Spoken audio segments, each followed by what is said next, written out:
Welcome to our blind wine tasting test with WSJ's On Wine columnist Lettie Teague, who's here to tell us that blind wine tasting is really tougher than you might think. Yeah, so you're a very good sport for doing this, first of all, Tanya. Well, I'm going to be terrible. Know that you're in good company if you get everything wrong, because most people do. Why is that? Why is it so hard, even for experts such as yourself, to get this right? Right.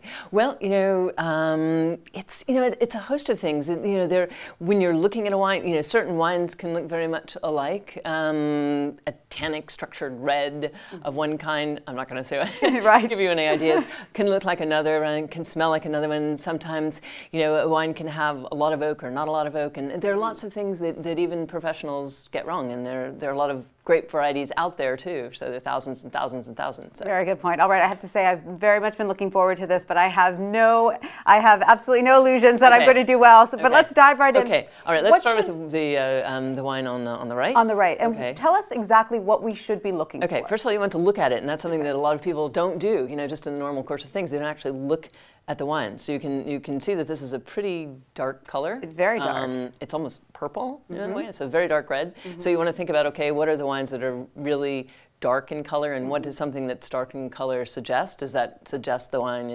is going to be concentrated? Is it going to have structure? Or is it going to be light and simple? And right. Okay. And then of course the next thing is to smell it.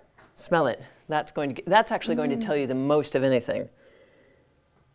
And what are the smells we should be trying to identify? Okay. Well, and this, you have to also, this isn't a certain, and I'm giving you a total wine tasting. So a lot of tastings could be like, tastings of Cabernets from Napa, and you don't know whose they are. This is called a double blind, so you don't know anything about this. I could, and I can tell you that these are both popular grapes. So and they're not blends, because that would be really cruel. But so we've smelled it, and now smelled it, and it smells a little earthy to me. Is that right? Now we taste. You say, right? And it's a dark fruit kind of smell. You're ahead of me, okay. It is. To me, it tastes heavy. Of course, I'm not an expert, but it tastes like a heavy red to me.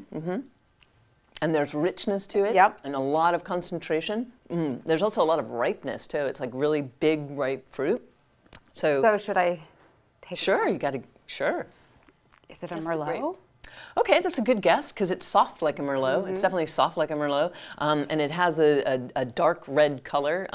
It's not a Merlot. It also I'm not surprised that I'm wrong. It also starts with M. It does. All right. So what is it? Please reveal. It's a Malbec from Mendoza, Argentina. So it has that really that dark fruit nose. It has that soft, ripe character. I love it. It's a really nice.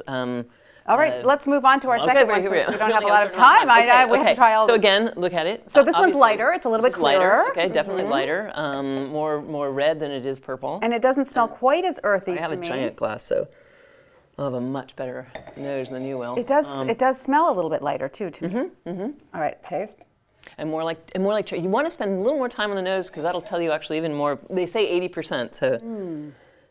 Is in the aroma, and I get red cherries and a little bit of spice, and it's a really pretty nose. And this little strawberry. Is this a Shiraz? A Shiraz? No, I'm terribly off. You are off, but why did you think of Shiraz? I don't know. I don't know. It just came to me in the moment. I had a moment of inspiration. And it could have been a Shiraz. It's actually a Pinot Noir. It's a Pinot Noir. It's a Pinot Noir from the Sonoma coast. Here, I'll do the big reveal. Like Sideways. But it's a Pinot Noir from a famous vineyard. So it's a Pinot Noir. It's not as delicate. The big reveal. Let's do the big. Okay, this is the Felino Malbec from Cobos. Terrific producer. And this is the delicious. I really do like the Pinot. I have to say. It's from a great Pinot vineyard, Durel. This is a Three Sticks Durel vineyard. So it's a Pinot with some complexity and concentration. It's not just a simple wimpy Pinot. Right. So I don't know that I would go so far as to say that it's Shiraz-like, but it's definitely one of concentration and depth, and Well, these are both lovely, and my personal favorite is this one. I like a slightly lighter red. So thank you so much, Lettie. Cheers. It's great fun. You're a very good sport. So much fun having you.